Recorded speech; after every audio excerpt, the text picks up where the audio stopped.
ஒன்று சாமுவேலின் புஸ்தகம் 17வது அதிகாரம் 26 மற்றும் 36 ஆகிய 2 வசனங்களின் அடிப்படையிலே கர்த்தருடைய வார்த்தைகள் உங்களோடு கூட நான் சுருக்கமாய் பகிர்ந்து கொள்ள இருக்கிறேன். கோலியாத்தை பற்றிய விஷயத்தில் தாவீதுக்கு உண்டாயிருந்த வைராக்கியம், கோலியாத்தை பற்றிய விஷயத்தில் தாவீதுக்கு இருந்த அல்லது தாவீதுக்கு உண்டாயிருந்த வைராக்கியம் என்ன? எனக்கு அநேக கோலியாத்தை வீழ்த்தணும் அப்படி சொல்லி அதிகமாய் பிரயத்தனப்படுகிறத நம்ம இந்த கிறிஸ்தவ வட்டாரத்தில் அதிகமாய் பார்க்க முடியும். இந்த கோலியாத் அப்படி சொன்னாலே, தாவீது கோலியாத் அப்படி சொன்னாலே, சிறு வயதுல இருந்து நமக்கு சொல்லி கொடுத்தது என்னன்னா, ஒரு கல்லை வச்சு அந்த கோலியாத்தை தாவீது மேற்கொண்டான்.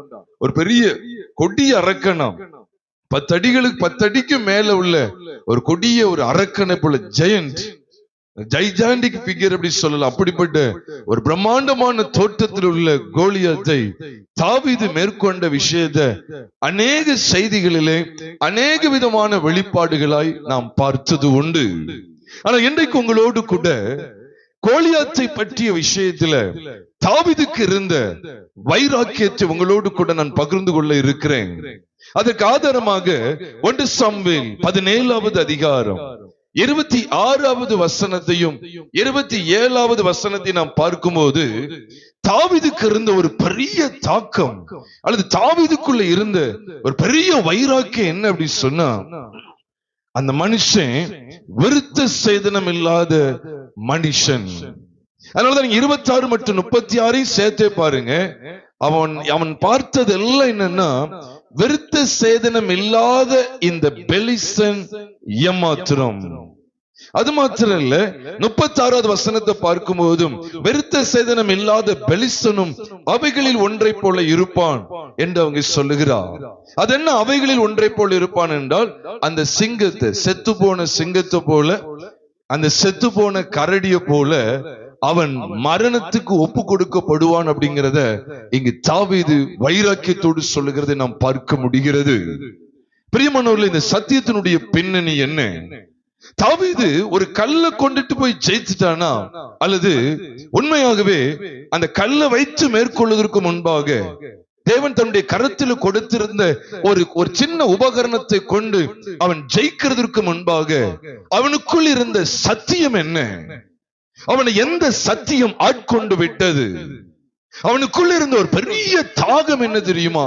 அவனுக்குள்ள இருந்த ஒரு பெரிய வைராக்கியம் என்ன தெரியுமா? விருத்த சேதனம் இல்லாத அந்த பெலிஸ்தனை உயிரோடு விடக்கூடாது. நோக்கமே, தாவீதினுடைய ஒட்டுமொத்த நோக்கமே என்னன்னா, இப்ப உதாரணத்துக்கு இப்படி சொல்லல, ஆயுதம் தரிசித்து வந்திருக்கிறான், அவன் எப்படி எனக்கு முன்னால நிக்கலாம் அப்படி சொல்லல. இவ்வளவு பெரிய வளர்த்தியா, நான் சிறியவனா அவன் பெரியவனன் பாத்துருமா அப்படிங்கிறது குறித்து ஒரு வைராக்கியம் கொள்ளல.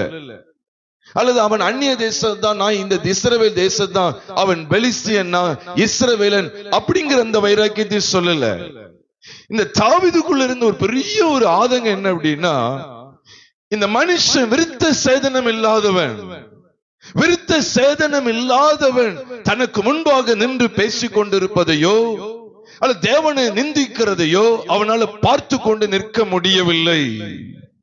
இது நம்முடைய தனிப்பட்ட வாழ்க்கையிலே ஒரு பெரிய படிப்பினையாக நீங்களும் நானும் கட்டாயம் எடுத்துக்கொள்ள வேண்டும். பிரியமானவர்களே, நம்முடைய அன்றாட வாழ்க்கையில் என்ன தெரியுமா, விருத்த சேதனம் இல்லாத அனுபவத்தை நம்மை விட்டு உடனே அப்புறப்படுத்த வேண்டும். அதுதான் தாவீதுக்குள் இருந்த வைராக்கியத்தை வெளிப்படுத்துகிறது. நீங்க அநேகர் இதை வேறு விதமா சிந்திக்கிறார்கள். தாவீது ஏதோ ஒரு கல்லை வச்சான்னு நம்மளும் ஒரு கம்பை வச்சு சாத்தானை அடிச்சிடலாமா அல்லது சத்துருவை விரட்டிடலாமா? இல்லை. இதனுடைய உண்மையான அர்த்தம் என்ன தெரியுமா? தாவீதுக்குள்ளே தேவனுடைய சத்தியத்தை குறித்த வைராக்கியம் இருந்தது. என்ன வைராக்கியம் என்றால், விருத்த சேதனத்தை குறித்த சத்தியம் இருந்தது. ஏனென்றால் தாவீது விருத்த சேதனம் பண்ணப்பட்டவன். ஏனென்றால் 12 கோத்திரங்களுக்குள்ளே, விசேஷமா 12 கோத்திரங்களுக்குள்ளே யாவருமே பிறந்த 8ஆம் நாளில், ஆண் பிள்ளைகள் எல்லாரும் பிறந்த 8ஆம் நாளிலே விருத்த சேதனம் பண்ணப்பட வேண்டும் என்கிற சத்தியத்தை தேவன் முதல் முறையாக ஆபிரகாமுக்கு தெரியப்படுத்த சித்தம் கொண்டார் என்பதை ஆதியாகமத்தின் புஸ்தகம் 17வது அதிகாரம் 10வது வசனத்தில் நீங்களும் நானும் வாசிக்க முடியும். ஒட்டுமொத்த வேதாகமத்திலேயே முதல் முறை விருத்த சேதனங்கிற வார்த்தை ஆதியாகமம் 17:10 வசனத்தில் வெளிப்படுத்தப்பட்டிருக்கிறது. எதற்காக இந்த விருத்த சேதனம் கொண்டு வரப்பட்டது? அதுக்கு முந்தைய அதிகாரத்தில் நாம் கவனத்தில் கொள்ள வேண்டும். அங்கே ஆபிரகாம் தன் மனைவியாகிய சாராயுடைய சத்தத்துக்கு செவி கொடுத்தான் என்று சொல்லி ஆதியாகமம் 16வது அதிகாரம் 2ஆம் வசனத்திலே பார்க்கிறோமே. அதை தொடர்ந்து மனுஷ சத்தத்திற்கு செவி கொடுத்து சுய காரியங்களின்படி மாம்சமான ஒன்றுக்கு இடம் கொடுத்து தேவனை விட்டு வழி விலகி போகிற ஒரு அவல நிலையை நீங்க 16வது அதிகாரத்துல பார்க்கலாம். ஏனென்றால் ஈசாக்கினிடத்தில் உன் சந்ததி விளங்கும் என்பதுதான் கற்றுக் கொடுத்த வாக்குத்தத்தம். நம் யாவருக்கும் தெரியும். வேதாகமத்திலே பார்க்கிறோம். ரோமருக்கு எழுதப்பட்ட நிருபம் 9வது அதிகாரம் 9வது வசனம். ரோமர் 9:9 அந்த வசனத்தை நாம் பார்க்கும்போது அந்த வாக்குத்தத்தமான வார்த்தையாவது அப்படி எழுதப்பட்டிருக்கு. ரோமர் 9வது அதிகாரம் 9ஆம் வசனத்தை பார்ப்பீர்கள் என்றால் அந்த வாக்குத்தத்தமான வார்த்தையாவது குறித்த காலத்தில் வருவேன், அப்பொழுது சாராள் ஒரு குமாரனை பெறுவாள் என்பது. அப்ப அந்த குமாரன் யார் அப்படின்னு சொன்னா ஈசாக்கின் இடத்துல தான் சந்ததி வெளிப்படும். அதே ரோமர் 9வது அதிகாரம் 7வது வசனத்தை நீங்கள் வாசிப்பீர்கள் என்றால் அவர்கள் ஆபிரகாமின் சந்ததியாரானாலும் எல்லாரும் பிள்ளைகள் அல்லவே, ஈசாக்கின் இடத்தில் உன் சந்ததி விளங்கும் என்று சொல்லி இருக்கிறது. அப்ப தேவனுடைய நோக்கம் எல்லாம் ஈசாக்கை பற்றியது, சாராளுடைய கர்ப்பத்திலிருந்து பிறக்கிற பிள்ளையை பற்றியது. ஆனா இவர்களா என்ன செய்யறாங்க? மாம்சிகமான ஒரு தீர்மானத்துக்குள் போய் இது தேவனுடைய சித்தமா? சொல்லுங்க. ஆகார் மூலமா சந்ததி உண்டாக்குவது தேவனுடைய சித்தமா? இல்லவே இல்லை. அது மாம்சத்துக்குரியது. அதனாலதான் அந்த ஒரே வீடு, ஆபிரகாமுடைய வீடு, தேவனுடைய சபைக்கு அடையாளம். அது மறக்கவே கூடாது. ஏன் அப்படின்னா விசுவாச மார்க்கத்தார் யாவரும் ஆபிரகாமின் சந்ததியார் என்று எண்ணப்படுவார்கள் அப்படி சொல்லிதான் கலாத்தியர் 3வது அதிகாரத்துல நீங்கள் நானும் வாசிக்க முடியும். கலாத்தியர் 3வது அதிகாரம் அந்த 9வது வசனத்தை பார்க்கும்போது அதை கூட உங்களுக்கு நான் காண்பித்துக் கொடுக்க வாஞ்சிக்கிறேன். அந்தபடி விசுவாச மார்க்கத்தார் விசுவாசமுள்ள ஆபிரகாமுடனே ஆசீர்வதிக்கப்படுவார்கள். 7ஆம் வசனத்தையும் பாருங்க. ஆகையால் விசுவாச மார்க்கத்தார்கள் எவர்களோ அவர்களே ஆபிரகாமின் பிள்ளைகள் என்று அறிவீர்களாக. அப்ப ஆபிரகாமின் சந்ததி கிறிஸ்துவின் சந்ததி.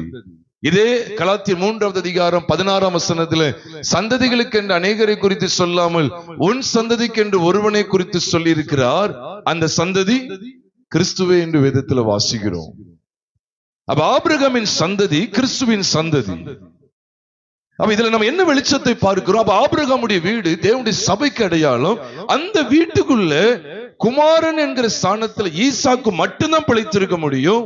மாம்சத்தின்படி பிறந்த, மாம்ச சிந்தைக்கு உட்பட்டு அல்லது மாம்ச யோசனைக்கு உட்பட்டு பிறந்த இஸ்மவேல் பிழைத்திருக்க கூடாது. Ishmael must live no more in the house of Abraham but Isaac. அதுதான் தேவனுடைய திட்டம்.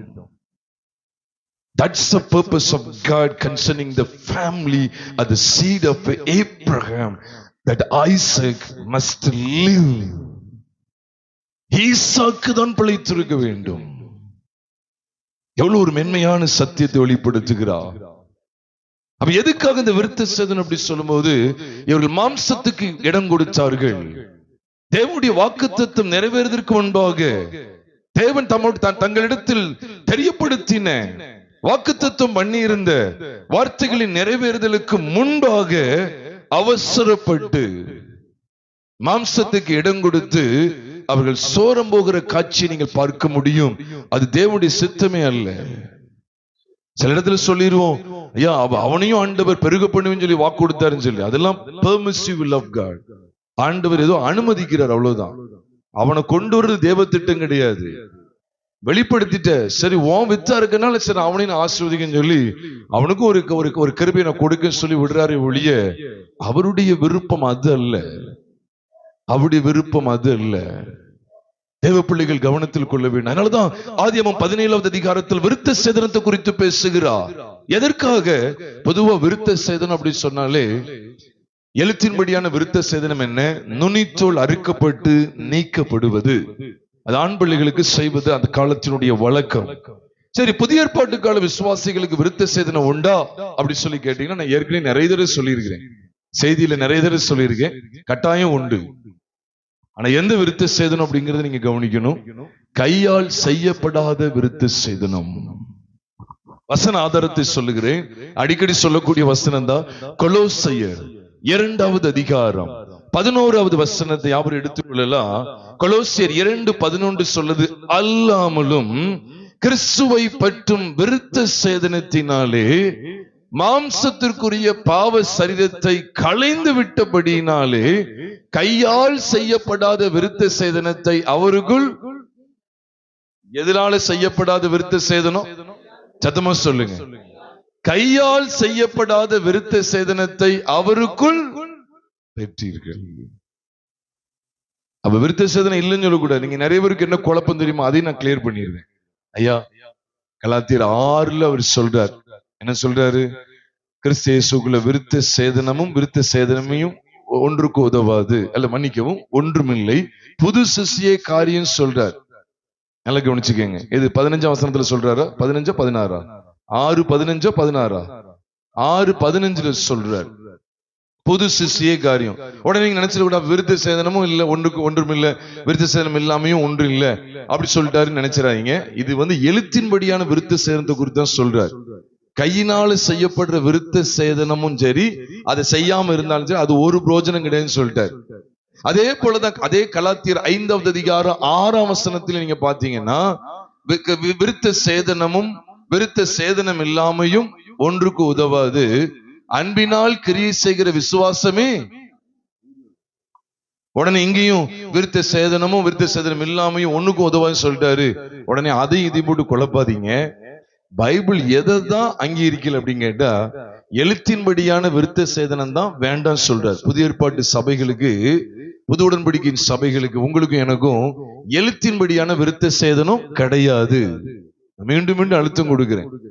வெளியில பாதி ஏதோ கேட்டுட்டு வெளியில போய் சொல்லிடாதீங்க, இப்படி செல்வகுமார் ஊழியர் என்ன செஞ்சிட்டாரு, விருத்த சேதனம் உண்டுன்னு சொல்லிட்டாருன்னு பாதி கேட்டு சொல்லிடாதீங்க. கையினால செய்யப்படுகிற விருத்த சேதனம் கிடையாது. அப்ப எப்படிப்பட்ட விருத்த சேதனம் அப்படின்னு சொல்லி கொலோசியர் 2:11 இன்னும் உன்னிப்பா கவனிங்க. அல்லாமலும் கிறிஸ்துவை பற்றும் விசுவாசத்தினாலையும் போடல, எப்படி போட்டிருக்கு? அப்ப கிறிஸ்துவை பற்றும் விருத்த சேதனத்தினாலே மாம்சத்திற்குரிய பாவ சரீரத்தை களைந்து விட்டபடியினால் கையால் செய்யப்படாத விருத்த சேதனத்தை அவர்கள் பெற்றீர்கள். In whom we have received the circumcision made without hands அப்படிங்கறத பார்க்க முடியும். அப்ப கையால் செய்யப்படாத விருத்த சேதனம் என்ன? கையால் செய்யப்படாத விருத்த சேதனத்தை அவருக்குள் பெற்றீர்கள் சொல்லி புது உடன்படிக்கை சபையை பார்த்து சொல்றாரு. அது என்ன அப்படின்னா, மாம்சத்திற்குரிய பாவ சரீரத்தை களைந்து விடுவது. எவ்வளவு அழகா இருக்கு பாருங்க. Putting off the old nature, putting off the sinful nature of the old man Adam. பழைய மனுஷனாகிய ஆதாமுடைய அந்த ஜென்ம சுபாவ சாயலை, பாவ சாயலை களைந்து விடுவது. எவ்வளவு அருமையா இருக்கு பாத்தீங்களா? பிரியமான சகோதர சகோதரிகளே, அவ தாவீதுக்குள்ள இருந்த பெரிய வைராக்கியம் என்ன தெரியுமா? தன் கண் முன்னால விருத்த சேதனம் இல்லாத ஒரு மனுஷனை பார்க்க பிடிக்கல. அதுதான் அவனை அப்புறப்படுத்துறதுக்கு பிரயாசப்பட வைக்க. தாவீதுடைய வைராக்கியத்தை கவனியுங்கள், தாவீதுடைய பிரயாசத்தை கவனியுங்கள். தாவீதுடைய நோக்கு, அவனுடைய நோக்கு, அவனுடைய இலக்கு எதை பற்றியது? அவனுடைய பார்வை எல்லாம் அப்படி இருக்கு. 2 முறை வருது பாருங்க. 1 சாமுவேல் 17 மறக்கவே மாட்டீங்க, தாவீதும் கோலியாத்தும். அந்த 1 சாமுவேல் 17 26 சரி 26 மன்னிக்கும் 26 சரி 36 உங்களுக்கு மறக்கூடாங்க சொல்றேன். 26 36 ரெண்டுலயுமே அவர் என்ன சொல்றாரு தெரியுமா? விருத்த சேதனம் இல்லாத இந்த பெலிஸ்தன் எம்மாத்திரம். அது மட்டும் இல்ல, 36 சொல்ற விருத்த சேதனம் இல்லாத இந்த பெலிஸ்தனும் அவைகளிலே ஒன்றை போல் இருப்பான் அப்படின்னு சொன்னா என்ன அர்த்தம்? அவைகள் இவைகள் அவன் ஒரு விதத்துல சொன்னா, விருத்த சேதனம் இல்லாத செய்கை என்பது மிருக குணம். நீங்க நல்லா புரிஞ்சுக்கிடுவீங்கிறது தான் இவ்வளவு விளக்குன்னு விளக்குறேன். மிருக சுபாவம், அவைகளில் ஒன்றை போல் இருப்பான். சிங்கமும் உங்களுக்கு படிச்சிருப்பீங்க, wild animals and domestic animals சொல்லி கொடுப்பாங்க பிள்ளைகளுக்கு. படிச்சிருக்கீங்களா? டொமஸ்டிக் அனிமல்ஸ் நம்ம பழகலாம் நல்லா. So we can have a closer acquaintance with the domestic animals rather than the wild. அப்போ ஆனா அந்த காட்டு மிருகங்கள் சொல்லுவாங்க, காட்டு மிருகங்களை பூனை வருமா? புலிதான் வரும். பயங்கரம். பிரியமானவர்களே, அப்ப துஷ்ட மிருகம் அவன் அதை ஒன்றை போல இருப்பான்னா 2 வெளிப்பாடுல பார்க்கலாம். ஒன்று, எவனும் விருத்த சேதனம் இல்லாத செய்கை கொண்டவன் மிருகம். இரண்டாவது என்ன நான் சொல்ல, பைபிள் சொல்லுது. இரண்டாவது என்ன, விருத்த சேதனம் இல்லாத செய்கை கட்டாயம் மரணத்துக்கு ஒப்பு கொடுக்கணும், அது மரிக்க வேண்டும். ஏன்னா சிங்கமும் கரடியும் என்ன செஞ்சுட்டு செத்துட்டா சாகலையா? சொல்லுங்க. சிங்கத்தையும் கரடியும் கொன்று போட்டுன்னு சொன்னாரா சொல்லலையா? சிங்கத்தையும் என்ன செஞ்சேன், கரடியும் கொன்று போட்டு இந்த விருத்த சேதனம் இல்லாத இந்த பெலிஸ்தனும் விருத்த சேதனம் இல்லாத இந்த பெலிஸ்தனும் அவைகளில் ஒன்றை போல் இருப்பான். அப்படின்னு என்ன சொல்ல வர்றாருன்னா, மிருக குணம் உள்ளவைகள் அனைத்தும் மாண்டு போக வேண்டும். அந்த வெளிப்பாடு இருக்குதா? நீ கல்ல வச்சு தில்லா பேசுற ஆட்கள் இருக்காங்க. நான் இப்ப கல்லெல்லாம் எடுத்துட்டு வந்து பேச வரல. நீ கல்ல வச்சு தில்லா பேசுறீங்க, அது நம்ம எல்கேஜி யூகேஜி எடுக்கிற மாதிரி தான் இருக்கு. நான் சொல்றேன் பிரியமானவர்களே, இந்த கல்லெல்லாம் பாக்குறதுக்கு முன்னால முதல்ல இதை பாருங்க. தாவீதுக்குள்ள ஆதியிலிருந்து தொன்று தொட்டு அவனுக்குள்ள எழுந்த வைராக்கியம் எதை பற்றியது என்றால், தேவன் தம்முடைய தாசனாகிய ஆபிரகாமுக்கு காண்பித்து கொடுத்த விருத்த சேதனத்தை குறித்த சத்தியத்தை குறித்தது. அந்த வெளிச்சம் இருக்கணும். இன்னைக்கு நம்முடைய அன்றாட வாழ்க்கையில பெலிஸ்தன் போராடுகிறான், கோலியாத்து போராடுகிறான். அந்த கோலியாத்துன்னு சொன்னா உங்களுக்கு ஞாபகம் வரணும், விருத்த சேதனம் இல்லாதவன். தாவீது கோலியாத்துக்கு என்ன பேர் வச்சான்னு சொல்லுங்க? விருத்த சேதனம் இல்லாத, uncircumcised. Goliath, the uncircumcised. அவனுடைய பார்வை எப்படி இருக்கு தெரியுமா? இவன் எதுக்காக வீழ்த்தப்பட வேண்டும்ங்கிற ஒரு வைராக்கியம் வந்தது. தாவீதுக்கு இருந்த பார்வை இன்னைக்கு அநேக தேவ பிள்ளைகளுக்கு இல்ல. தாவீதுக்கு இருந்த வைராக்கியம், தாவீதுக்கு இருந்த தீவிர செயல்பாடு இன்றைக்கு அநேக தேவ பிள்ளைகளுக்கு இல்ல. நம்ம எதை பார்க்கணும் தெரியுமா? நம்ம கண்ணு முன்னால விருத்த சேதனம் இல்லாத ஒரு செயல்பாடு இருக்குதா, அதை உடனே க்ளோஸ் பண்ணணும், அதை உடனே வீழ்த்தணும். தாவீதுக்கு முன்னால அந்த விருத்த சேதனம் இல்லாத செய்கை கொண்டவன், விருத்த சேதனம் இல்லாதவன் அப்படியே விழுந்து போனான், முகங்குப்புற விழுந்தான். நம்முடைய வாழ்க்கையில எது விருத்த சேதனம் படிச்சிட்டீங்களா? மாம்சத்திற்குரிய பாவ சரீரத்தை களைந்து விட்டது. அப்பா, பாவ சரீரம் இல்லப்பா. எப்படி என்னாச்சு? கிறிஸ்துவோடு கூட சிலுவையில் அறையப்பட்டேன், ஆயினும் பிழைத்திருக்கிறேன், இனி நான் அல்ல. என்ன நான் அல்ல? ஆமா, இந்த பாவ சரீரம் கொண்ட ஆதாம் என்கிற சுயம் சார்ந்த நான் என்கிற மனுஷன் அல்ல, கிறிஸ்துவே எனக்குள் பிழைத்திருக்கிறார். அதுதான் விருத்த சேதனம். விருத்த சேதனம் என்ன நடக்கு தெரியுமா? பழைய மனுஷன், பாவ சரீரம் கொண்ட பழைய மனுஷன் களைந்து போடப்படுகிறான். இப்ப இங்க கோட் பண்றாருல, கொலோசியர் 2:11 கோட் பண்றாரு பாத்தீங்களா? மாம்சத்திற்குரிய, நல்லா கவனிங்க, கிறிஸ்துவை பற்றும் விருத்த சேதனத்தினாலே மாம்சத்திற்குரிய பாவ சரீரத்தை களைந்து விட்டபடி நான் போட்டிருக்கல. அப்ப இந்த பாவ சரீரத்தை களைந்து விடுற இடம் எது தெரியுமா? அதுதான் ரோமர் 6:6 இருக்கு. நான் அதிகமா பயன்படுத்தக்கூடிய ஒரு வசனம். ரோமர் 6வது அதிகாரம் 6ஆம் வசனம் சொல்லுது, நாம் இனி பாவத்துக்கு ஊழியம் செய்யாதபடிக்கு பாவ சரீரம், இங்கேயும் நோட் பண்ணிக்கங்க, அங்க கொலோசியர் 2:11 என்ன போட்டிருக்கு? பாவ சரீரத்தை களைந்து விட்டபடியா. இங்கேயும் நோட் பண்ணுங்க, பாவ சரீரம் ஒளிந்து போகும் பொருட்டாக நம்முடைய பழைய மனுஷன் அவரோட கூட சிலுவையில் அறையப்பட்டதென்று அறிந்திருக்கிறோம். We know that our old man is crucified with Christ, with him. எதுக்காக? In order to put off the nature of our old man.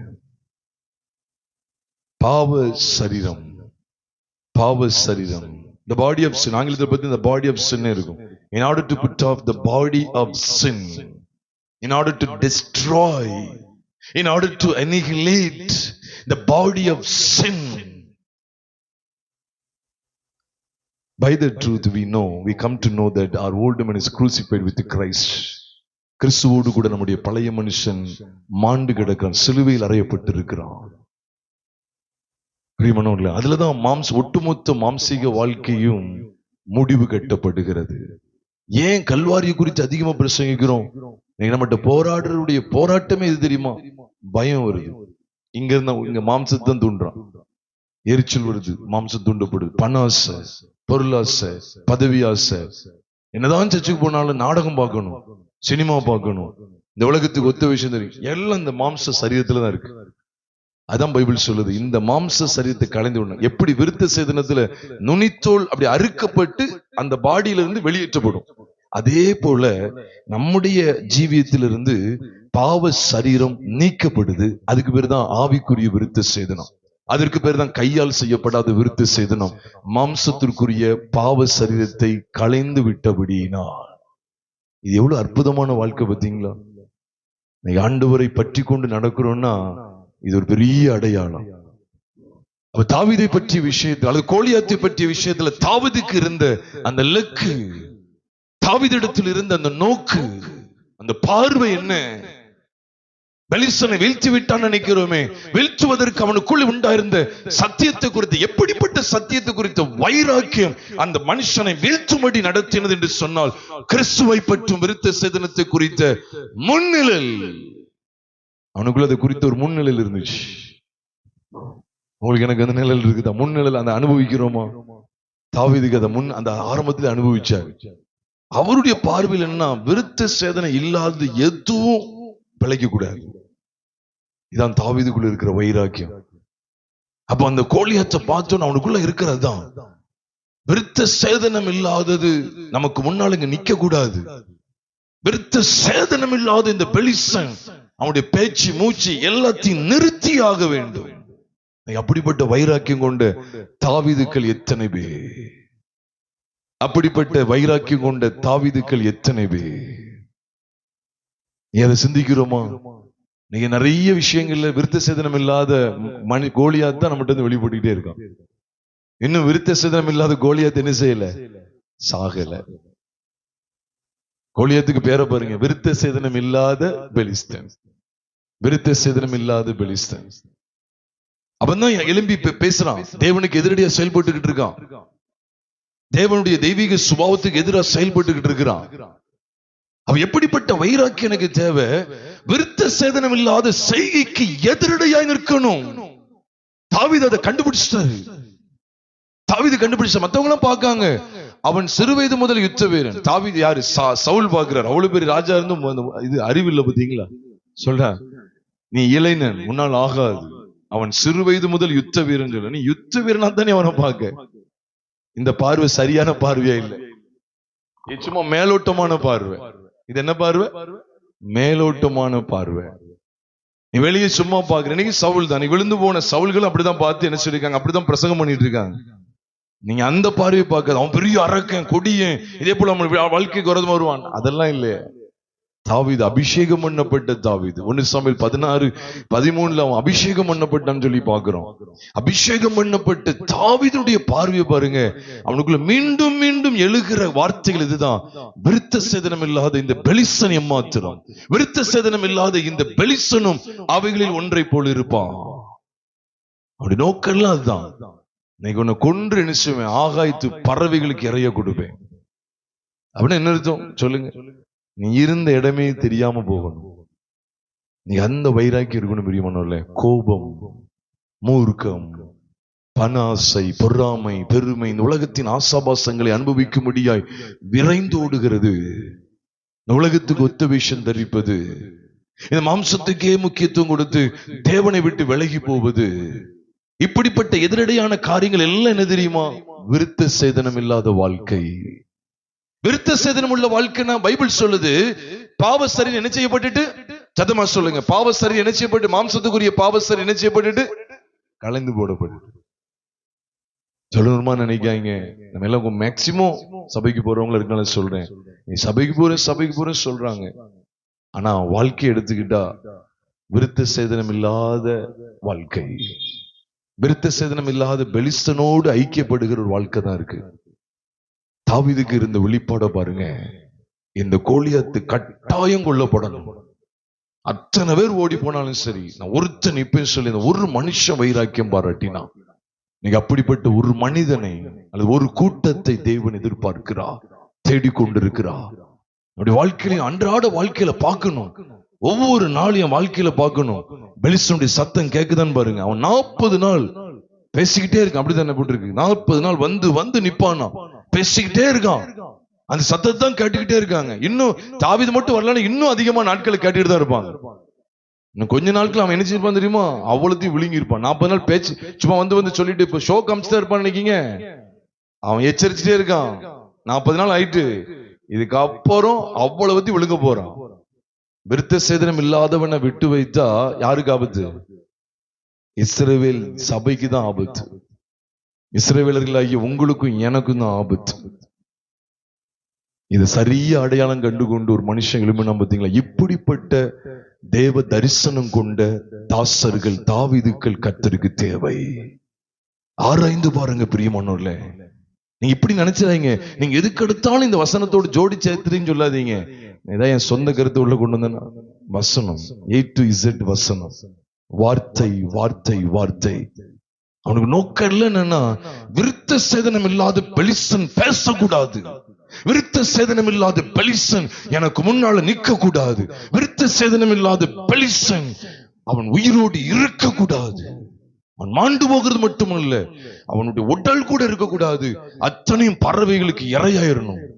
அந்த ஒரு வெறி, அந்த ஒரு வைராக்கியம் இணைய சபைகளுக்கு இல்லையே. சும்மா கல்ல கூட அடிச்சான்னு சொல்லிட்டு அவன் நம்மள ஏதோ ஒரு சின்ன ஒரு ஜபத்தை வச்சு அவனை தூக்கிடலாம் அப்படின்னு சொல்லி இந்த தானே சொல்லப்பட்டு இருக்கு. இந்த வெளிச்சத்துக்குள்ள வாங்க பிரியமானவர்களே. அவன் நம்முடைய ஒவ்வொரு நாளும், நம்முடைய வாழ்க்கையினுடைய ஒவ்வொரு பகுதியுமே எதை பற்றியதா இருக்கணும்னா, விருத்த சேதனம் இல்லாத பெலிஸ்தன் வெளிப்படக்கூடாது. அது கர்த்தருக்கு பிரியம் இல்லை. அதனாலதான் அவன் தைரியமா சொன்னாங்க, யுத்தம் யாருடையன்னு சொல்லிட்டு போனாரு. இதுதான் நீங்க கவனிக்கணும். யுத்தம் கர்த்தருடையது. எதற்கு எதிராக யுத்தம் பண்ண ஆயத்தமா இருக்காரு தெரியுமா? நான் அனுதினமே என் வாழ்க்கையில பார்க்கணும். விருத்த சேதனம் இல்லாத பெலிஸ்தன் நிக்கிறானான்னு பாருங்க. என்னன்னா ஜெயமுள்ள வாழ்க்கை இல்லை. அப்படியே போன் மயக்கத்துல கொண்டு போயிடுவான், அல்லது இன்டர்நெட் மோகத்துல கொண்டு போயிடுவான், அல்லது வீணான பேச்சுக்களுக்கு கொண்டு போயிடுவான், அல்லது புறங்கூறுகிற பேச்சுக்களை கொண்டு போயிடுவான், பெருமையானவர்களை பேசுறதுக்கு கொண்டு போயிடுவான். இந்த பெலிஸ்தன் வந்து நிற்பான். இந்த பெலிஸ்தன் யாரு தெரியுமா? விருத்த சேதனம் இல்லாதவன். யாரு தெரியுமா? மாம்சத்திற்குரிய பாவ சரீரம். மாம்சத்திற்குரிய பாவ சரீரம். இந்த கட் பண்ணும்போது, இந்த நுனித்தோல் அறுத்து வெளியே போடும்போது, இது களைந்து போடப்படும் போது விருத்த சேதனம் உண்டாகுது. தாவீதுடைய பார்வை எல்லாம் இதாத்தான் இருக்கு. விருத்த சேதனம் இல்லாத இந்த பெலிஸ்தன், விருத்த சேதனம் இல்லாத இந்த பெலிஸ்தன். இப்படியே சொன்னாரு. படிப்பு அவனுக்கு கிடையாது, படிப்பறிவு இல்லாத பெலிஸ்தன் சொன்னாரு. வளர்ச்சியான பெலிஸ்தன் எம்மாத்திரம் அப்படி சொன்னாரா? சொல்லுங்க. நம்ம பார்வையை பாருங்க. தாவீதுடைய பார்வையை பாக்கீங்களா? எதை பற்றிய வெளிப்பாடு தெரியுமா? ஆபிரகாம் இடத்துல தேவன் பேசினாரு, எப்பா நீ மாம்சத்துக்கு உட்பட்டு இருந்த அந்த வாழ்க்கையை நீ அகற்றணும். நீ எழுத்தின்படி இப்படி பார்த்துட்டு இருக்காங்க, ஆவிக்குரிய சத்தியத்துக்கு வாங்க. அப்ப நம்முடைய வாழ்க்கையில் நிச்சயம் தெரியுமா? நமக்கு நம்முடைய வாழ்க்கைக்கு தடையா இருக்கக்கூடிய, நமக்கு சவால் இடக்கூடியது யார் தெரியுமா? விருத்த சேதனம் இல்லாத செய்கைகள் தான். இன்னைக்கு சவால் இடுது என்ன தெரியுமா? பார்க்கலாமா? ஒவ்வொரு நாளும் சாத்தான் எதை வச்சு சவால் இடுறான் தெரியுமா? விருத்த சேதனம் இல்லாத கோலியாத்தை வச்சு சவால் இடுறான். பார்க்கலாமா? உன்னை கோலியாத்தை மேற்கொள்ள வைக்கிறானா இல்லையான்னு பார்க்கலாமா? மாம்சத்துக்குரிய பாவ சரீரம் உன்னை மேற்கொள்ளுதா இல்லையான்னு பாரு. இல்ல நான் அனுதினம் எப்படி வாழ்ந்துருக்கு? கிறிஸ்துவை பற்றும் விருத்த சேதனத்தினாலே மாம்சத்துக்குரிய பாவ சரீரத்தை நான் களைந்து போட்டதுனால கையால் செய்யப்படாத விருத்த சேதனத்தை அவருக்குள் பெற்றிருக்கிறேன். இந்த விருத்த சேதனம் இல்லாதது என் வாழ்க்கையில கிடையவே கிடையாது. அப்படிப்பட்ட ஒரு வைராக்கியம் இருக்கணும். அப்படி விருத்த சேதனம் இல்லாத செய்கை இருக்குதா, அதை நான் தாவீதை போல மரணத்துக்கு ஒப்பு கொடுப்பேன். அதான் வைராக்கியம். தாவீதை போல நான் மரணத்துக்கு ஒப்பு கொடுப்பேன். அந்த சாட்சியை பாருங்க, அந்த காட்சியையும் பாருங்க. தாவீது யார்? இந்த தாவீது 1 சாமுவேல் 17 காண்பிக்கப்படுகிற தாவீதியா? விருத்த சேதனம் இல்லாதத கொலைக்கு ஒப்பு கொடுக்கிற, விருத்த சேதனம் இல்லாத அந்த தோற்றத்தை, விருத்த சேதனம் இல்லாத அந்த பெரிய உருவத்தை மரணத்துக்குள்ளே தள்ளக்கூடிய தாவீதுக்கள் கர்த்தருக்கு தேவை. அதுதான் உண்மையான கிறிஸ்துவ வாழ்க்கை, அதுதான் ஜெயம். அதனாலதான் அங்க சொல்லப்பட்டது, சவுல் கொன்றது 1000, தாவீது கொண்டது 10,000. உடனே தாவீது 10,000 கொண்டான்னு நினைச்சிடாதீங்க. அது அர்த்தம் என்ன தெரியுமா? பைபிள்ல ஒரு ஸ்லாங் இருக்கு. 10,000 என்ன தெரியுமா? 10,000. 10,000 சொல்லிட்டாலும் என்ன தெரியுமா? இருக்கிற எல்லாவற்றிலுமே கூடுனது. அதுதான். உடனே நீங்க சொல்லுவீங்க, அப்போ தாவீது கொண்டது 10,000 அப்படின்னு சொன்னா 10,000 அப்படின்னு போட்டுருக்கு. அப்ப இன்னொருத்தன் யோனத்தான் ஒருவேளை 11,000 கொண்டா அப்ப தாவீதோட ஜெயிச்சன் நினைக்கீங்களா? அந்த ஸ்லாங் கிடையாது. இது பைபிளுடைய ஸ்லாங் விளங்கிங்க. 10,000 அப்படின்னு சொல்லிட்டாலே அது அர்த்தம் என்ன தெரியுமா? இருக்கிறதுலே உச்சகட்டம் அதுதான் அப்படின்னு அர்த்தம். ஏன்னா இயேசு கிறிஸ்துவ குறித்து அங்க சொல்லப்படுது. உன்னத பாட்டுல ஒரு வெளிப்பாடு இருக்கு. நான் எல்லாம் சொல்றது இப்ப எடுக்க வேண்டாம். உன்னத பாட்டு 5:10 சொல்லப்பட்டிருக்கு, என் நேசர் வெண்மையும் சிவப்புமானவர் 10,000ங்களில் சிறந்தவர். அப்ப 10,000 10,000 சிறந்தவர், 15,000 பேர் வந்து சிறந்தவர் கிடையாதா? அர்த்தம் அப்படி கிடையாது.